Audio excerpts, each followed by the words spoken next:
Mm-hmm.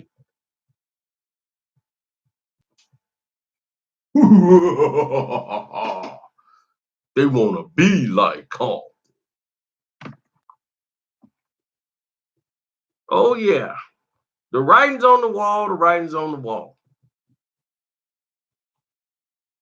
For those of you guys who don't know,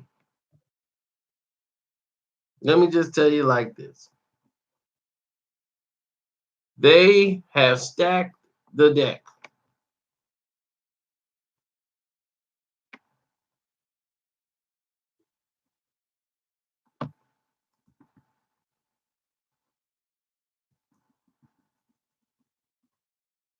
By the way, if you're watching this later, do go visit the link in the description box. You know, here in the live chat, I will send you guys the link. You ain't got to worry about that.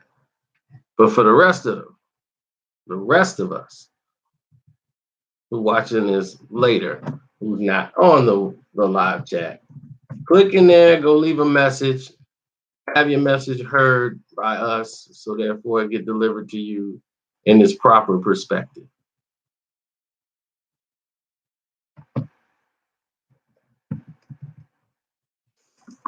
Now, the NBA has changed the rules. Just when it looked like the inmates were running the asylum, nope. You can cancel that.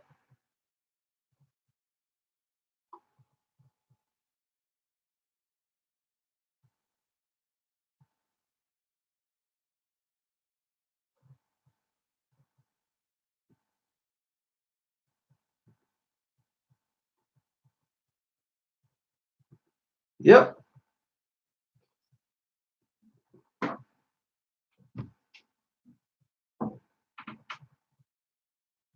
Now you're going to say, why are you going to cancel that?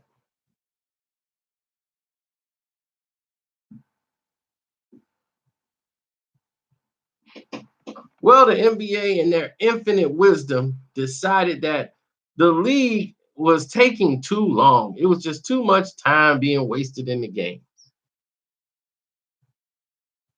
Too much time being wasted on things like the rules of the game. I never noticed that. They think the gameplay slows down a little bit too much at the end. So they want more drama. The NBA wants more excitement. So you know what they did? LeBron James needed an edge.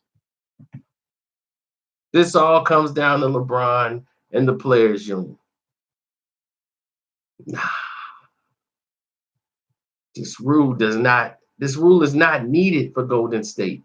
Golden State wins the game. They normally win the game by 20. So this rule does not apply to them. It's very hard. It's very rare that they're in a nail biter. Either they lose by like 20, or they gonna win by 20. So if you're a team that wins by 20 points or more, or double-digit average, this rule is not going to affect you. Oh, I'm sorry, Mr. Davis. The rule is this. On the 24-second shot clock, off the offensive rebound, they will not reset the clock back to 24 seconds anymore. The clock is going to be reset to 14 seconds.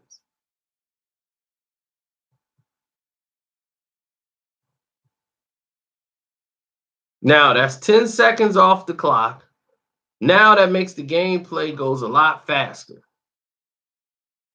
That is a major change in the rule. So off a rebound now, the clock guy's got to be smart enough and quick enough to reset it to 14 seconds. What this does, in case people don't see how this can be a problem, is when the game is close down the line, somebody misses a shot and they get the offensive rebound. Instead of it going 24 seconds, and you could basically hold the ball and run out the clock because it's 24 seconds. Now cutting it to 14 cuts it down to, now we got to go to the final seconds of the game now. You still got a chance to come down and hit a shot now because the shot clock now will only reset to 14 seconds on an offensive rebound. That's a dumb rule. It's going to cause more problems than ever. But what it's going to do is make these late games, you still going to have an opportunity to win. So LeBron's going to be in a lot of close games. So if the other team gets the offensive rebound, they can only run off 14 seconds instead of 24. Now LeBron still got a chance. They'll get the ball back. He could do things. These rules are put in place. Why do you think they want to put that rule in effect right now?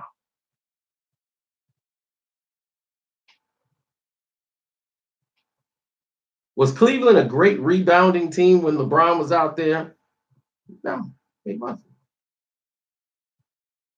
You know who's a good rebounding team and was decent? Houston was. The Lakers. Golden State Warriors was a great rebounding team.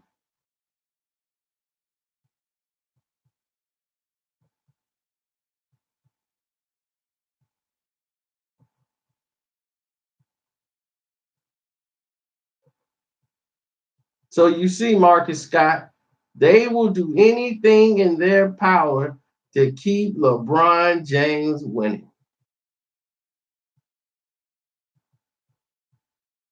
It's a crying shame.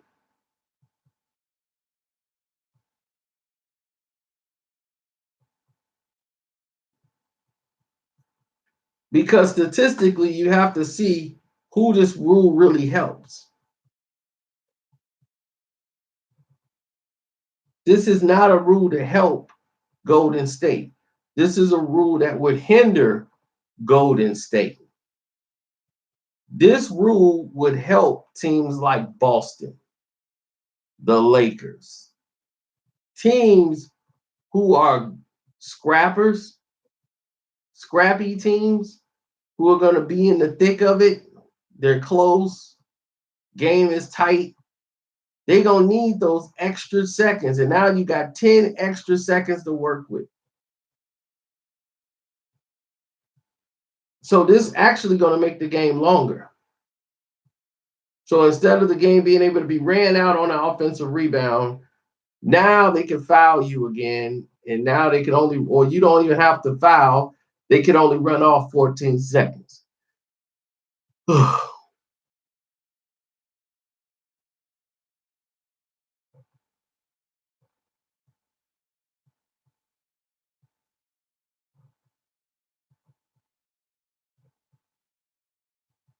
Why does rule have to be about LeBron? That's what the whole league wants to know. Why does this have to be about LeBron?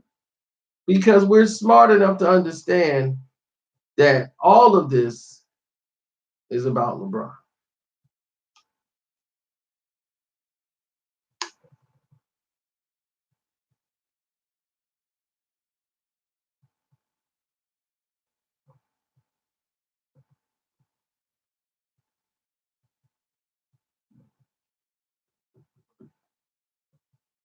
Exactly. All the rule changes are about LeBron.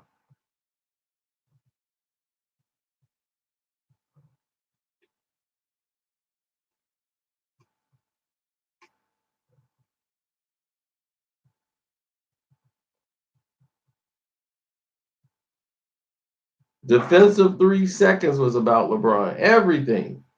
All these rules that they put in there was for LeBron.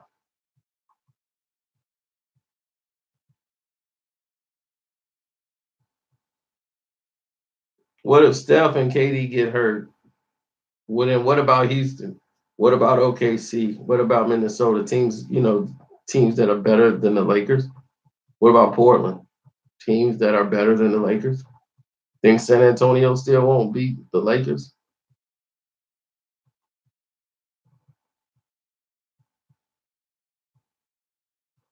Oh, thank you, Reginald Poole. I appreciate that.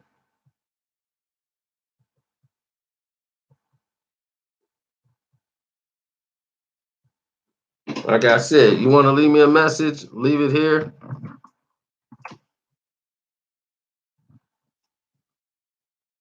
And then we can go into it. But why in the world would the NBA go ahead and make this rule right now this season?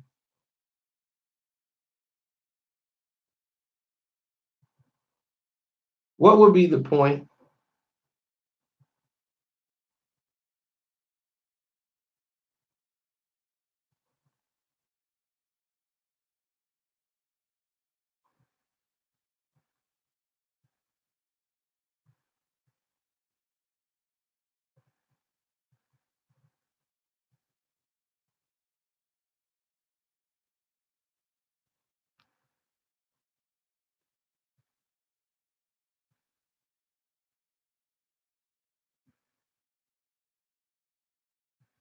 Well, that's what I'm saying.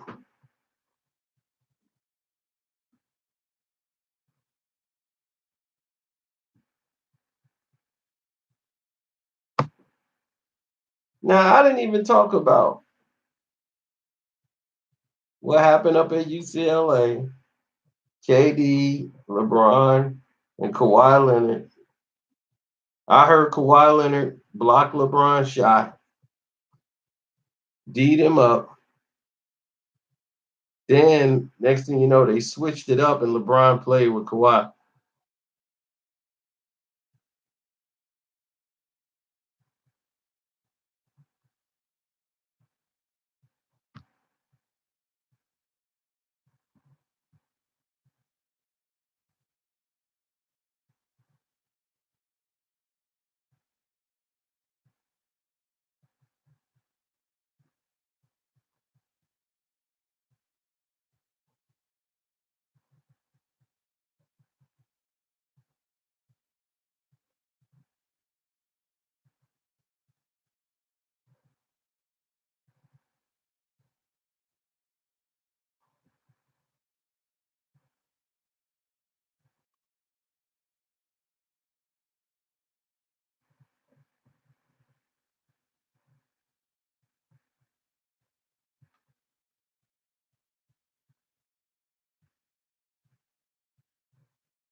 Mm-hmm.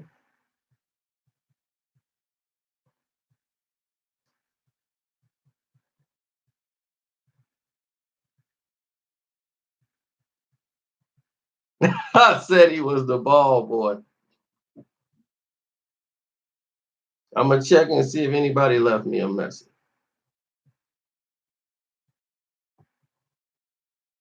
Not everybody can come in here.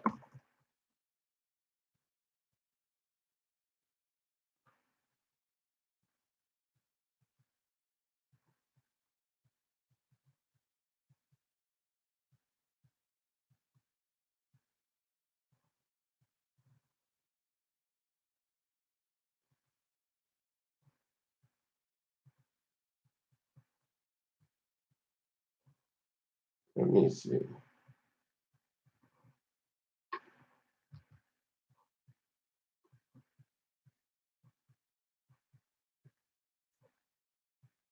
GC 38.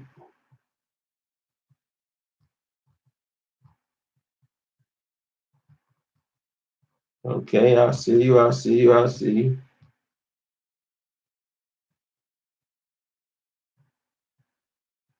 Now, for all the fans that stuck around this far, let's go into all the NBA rules. Now, the NBA is expected to pass like what about three rules next month. They got to have a board of governors meeting, and when they have a board of governors meeting, that means the union and the league has come to an agreement, which is Chris Paul, LeBron, Steph Curry, and everybody else they got on his staff. LeBron and his friends. So when I say these rules are changed for LeBron, he's on the damn committee with Chris Paul and the whole banana boat crew.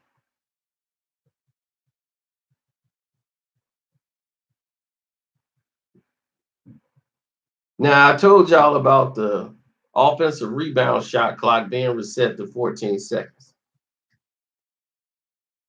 instead of the 24. Now, in FIBA, this is already in place, and this is how they play in the WNBA. Okay, which I think will be more turnovers and definitely wasn't needed. The WNBA already got problems, and that's not going to help them, period, anyway.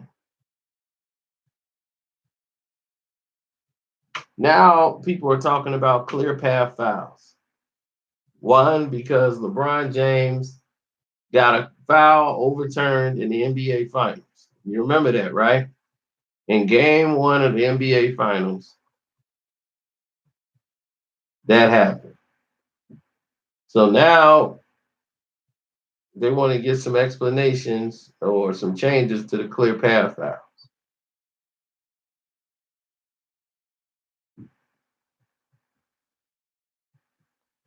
LeBron complained that he had a lot of clear path fouls that wasn't called and people could get hurt.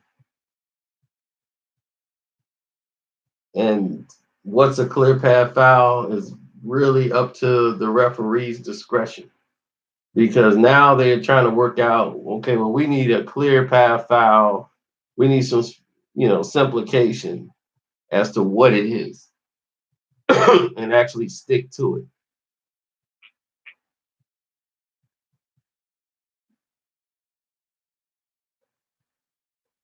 And now they're going to expand the review opportunities for referees and to determine if something was a potential hostile act.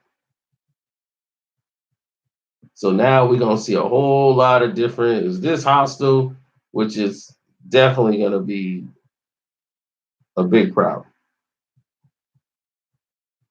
Because now the definition for a hostile act has not really been defined.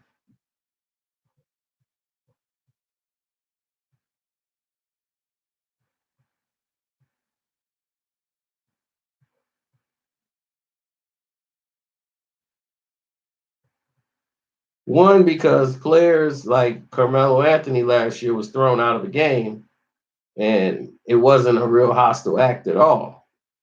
But because it was above the shoulders where he connected, it ended up it was automatic by the rules. They had to throw him out. So this causes a lot of problems, especially with the rules.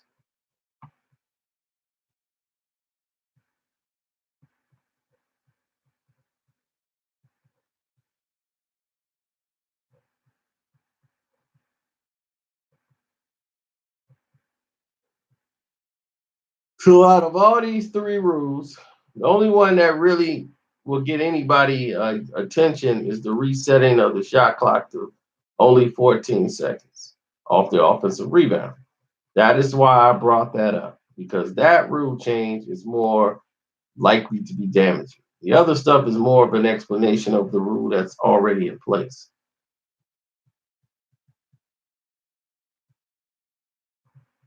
But Golden State, if they get the offensive rebound, it really ain't going to take them a long time to shoot it. Houston, it's not going to really take them a long time to shoot it, but they like to work the clock. Golden State does. They want to spread the ball out. They want to make you run around. So if they get in offensive rebounds and kicking the ball back, that's a problem for the other team. It stretches them out. They got to try to reshuffle to try to get back on defense. So this lessens, the amount of time they have to hustle to move around on the court to try to get guys in position during 24-second clocks off on a rebound. So you save 10 seconds on defense. So this helps the defensive side of the ball. So guess who needs help with defense? A guy who's 308th in the league. So yeah, I think this rule helps out LeBron James.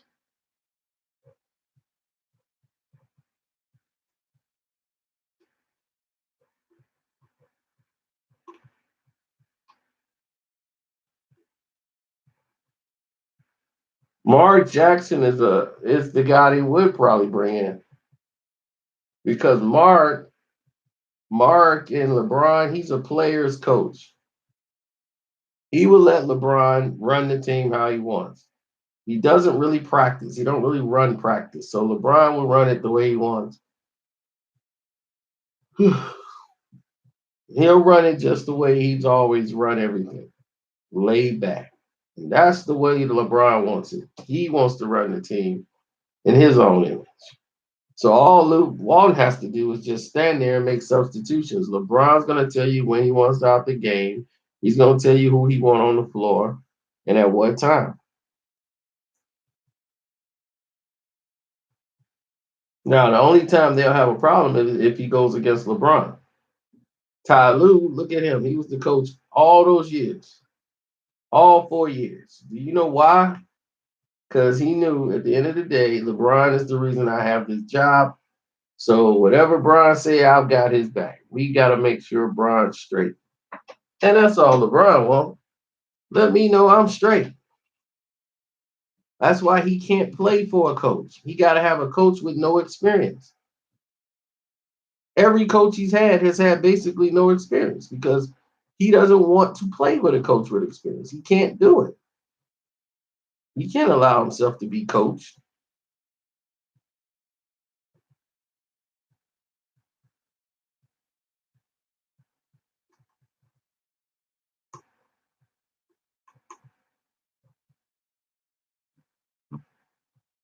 It's too late for that. He already screwed it up. I was watching the 80s game and the 90s NBA game. Do you realize it was more exciting plays in the 80s and 90s than there ever was in the 2000s? Period. If you look back and thought of and think about it, you'd be like, man, so, you're right. All the plays was in the 80s and 90s. And these guys can high fly and do all this stuff. Why these guys ain't got it? Why these guys ain't doing all the stuff that we used to see? You don't believe that because you're too young. Your name is Young Fly Negro. So of course, anybody named Young Fly Negro ain't gonna remember the 80s and 90s. Them dudes were dunking on people. Guys trying to actually block their dunks. And they getting dunked on. You seeing passes, plays ran, balls threading the middle, the going through the middle. Watch 80 highlights and 90 highlights. You were entertained watching the game. Now, this ain't entertaining at all. You had real teams. You had Run TMC. Now, I mean, we had Sean Kemp, the Rain Man, Dominique doing dunk contest dunks in games. The human highlight film. Boom, doing 360s, dunking on people, finishing on one side of the rim, coming. We don't see nothing like that in a game. Nothing. More athletic guys today. Nobody's doing it. You'll be lucky if you see one guy dunk on somebody.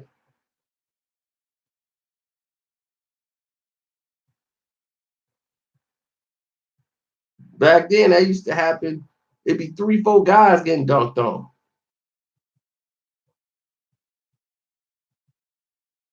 Right. Everybody shooting threes. So ain't nobody even down there to make it exciting.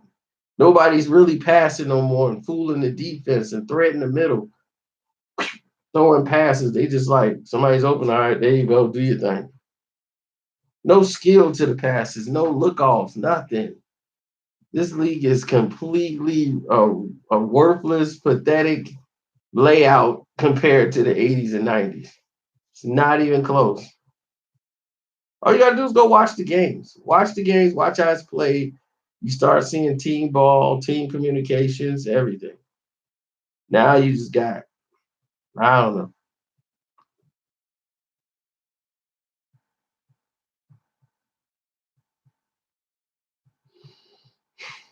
But I ain't gonna hold y'all all day. I just want to tell y'all about the change.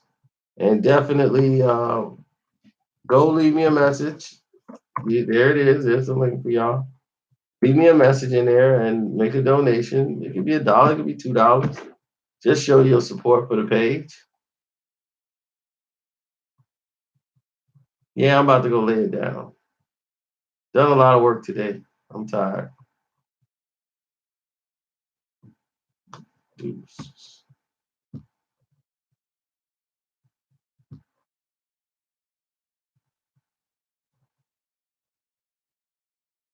That's right. And I'm going to watch and see if you pop up in there, Mr. Young Fly.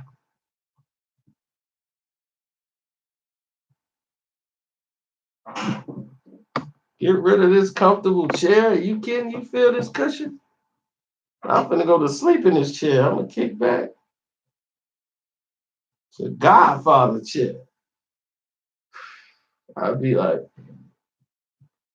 yo, come to me with a favor. When your wife baked the pie, I got no slice. Now you come at me with a favor. Boom, boom, boom, boom. I'm not asking for donations. I'm offering a chance for you to support the page if you want to. It's up to you.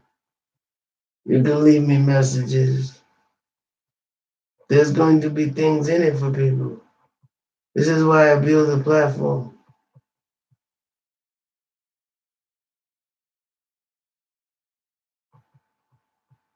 Because there's no super chat. So because there's no super chat, you found another way to donate. You hear me? Plus it's better. There's a leaderboard. There's everything. Now, family is very important. And those people who are over there donating, they're part of the Carcino family.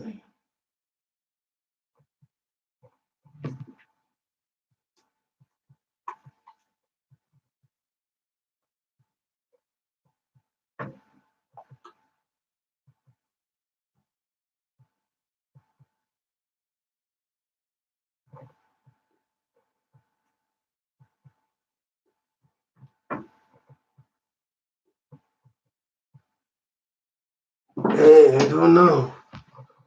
I'm gonna go over here and check.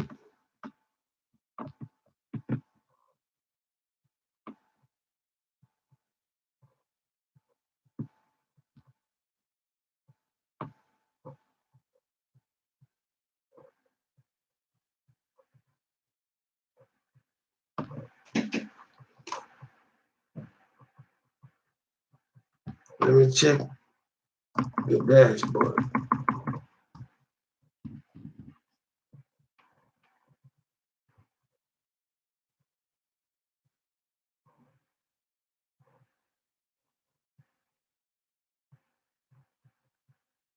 Ah, there it is. He says, Biggie is my greatest song all time, Everyday Struggle. That's the song, his favorite Biggie song. I get it. Then Brahman said, keep up, bro. Chi-Town love. Might not agree with everything you said, but I enjoy all the way I would like to do a real brothers and speak with you.